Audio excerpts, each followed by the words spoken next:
Welcome to Clayton, the historic home of the Henry Clay Frick family at the Frick Art and Historical Center in Pittsburgh. Henry Clay Frick was a wealthy industrialist and art collector who lived here with his wife Adelaide and their children from 1882 until 1905, when they moved to New York City.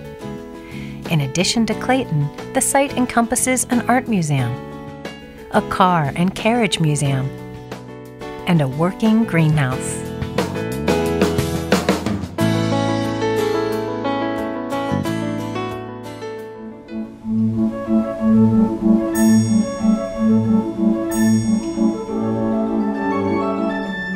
The rooms on the first floor of Clayton are richly decorated public spaces where friends and family would have been received by the Fricks. The parlor, with its lavish wall coverings and Turkish-style furniture, was used for entertaining visitors.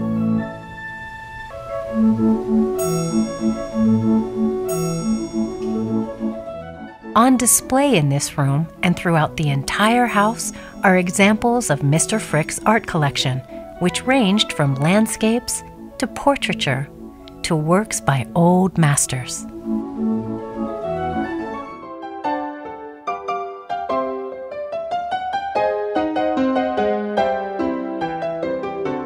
Clayton's dining room was the scene of everything from intimate family dinners to a luncheon given in honor of President Theodore Roosevelt in 1902.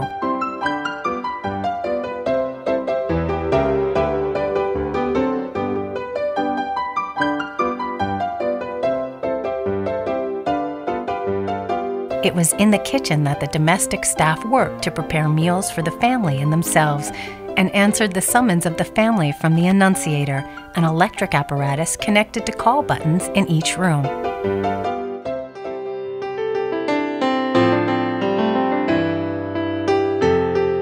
Our tour today will take you up the staircase, past the four ladies of literature stained glass windows, and into the private rooms upstairs. The first room on the second floor is Mr. Frick's bedroom.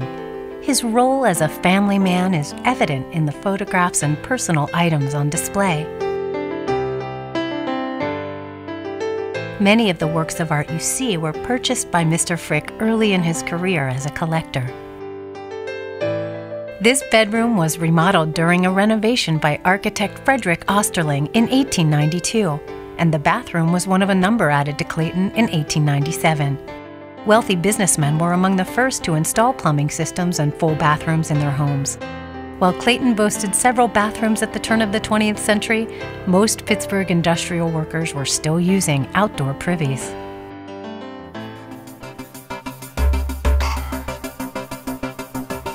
It was here that Mr. Frick recovered from an assassination attempt that took place during the Homestead Lockout and Strike of 1892, a lengthy and violent conflict that effectively ended the power of unions in the United States for more than 40 years. When it was time to renegotiate the contract with the Amalgamated Association of Iron and Steel Workers, Frick was given full authority by Andrew Carnegie to create a non-union plant. Negotiations failed with the union, and Mr. Frick barred and then fired more than 3,000 workers and hired 300 Pinkerton guards to protect the plant. When the Pinkertons arrived on barges, a fight broke out and a number of workers and guards were killed. A few days later, Alexander Berkman, an anarchist from New York, entered Mr. Frick's office in the city and tried to kill him by shooting him twice and stabbing him 3 times. Because of the assassination attempt, the tide turned against the union in favor of management, and the strike came to a bitter end.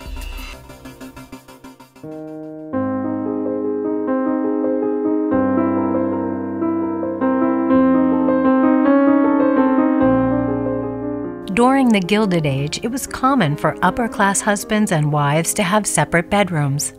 Mrs. Frick's roles as wife, mother, and household manager are felt strongly here in her room. Collages of photographs are dated in her handwriting, and dresser sets on display were gifts to her from Mr. Frick and her children. More servant call buttons are located next to Mrs. Frick's bed than anywhere else in the house. From here, Mrs. Frick could summon staff members to plan the daily menu, receive housekeeping orders, or bring refreshments. As we move to the adjoining nursery, we pass through Mrs. Frick's bathroom with its lovely motif of original hand-stenciled flowers. An interesting feature is the bidet, which has numerous control knobs, including one labeled L-Spray that would send stimulating streams of water across the lower back.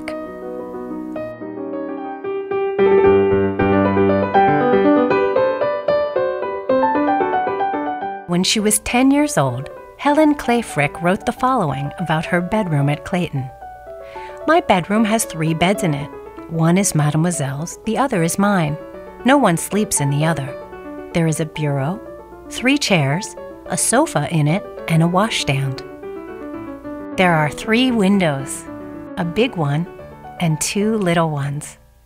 The big window looks out on our garden, and one of the little ones also. The other one to the stables. It is so, so pretty. There are pretty flowers and birds painted on the ceiling and walls, but what I like best is that my bedroom is quite near my dear mama's, and I love to be always near her. If all the children had such a pretty room as mine, there would not be any of them sad or unhappy."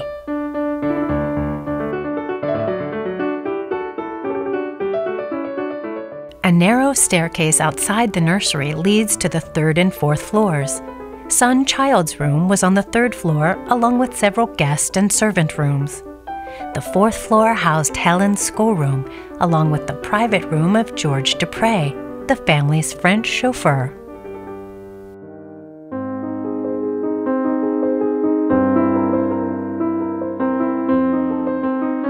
Down the hall from the nursery are the library and sitting room. Perhaps more than any other place in the house, these rooms offered the Fricks a quiet, private place to come together as a family, or to spend time alone reading or writing letters. On display in the library is an eclectic mix of decorative arts objects, such as this example of rookwood pottery showing Chief Goose, a Sioux Indian, a lovely English cameo engraved glass vase, and this stunning Dalton & Company porcelain vase with an enamel and gilded Art Nouveau design. In the sitting room, we find a collection of artworks including Bord de la Seine à la Vaucour by Claude Monet, purchased by Mr. Frick in 1901. Still Life by William Michael Harnett is an excellent example of trompe-l'oeil or folie painting. This small work, made by Childs Frick as a young boy, hangs proudly by his mother's desk.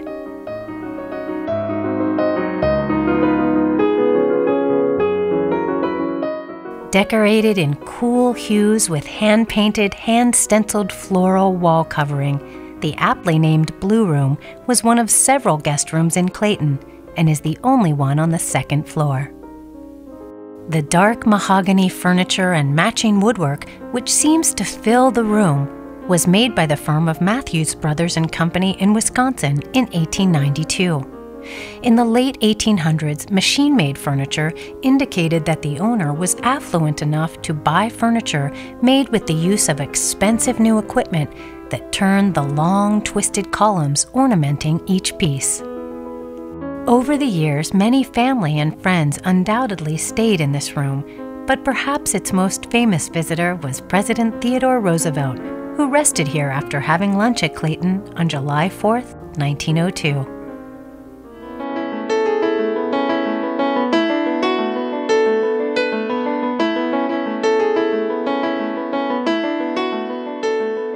The Fricks moved to New York City in 1905.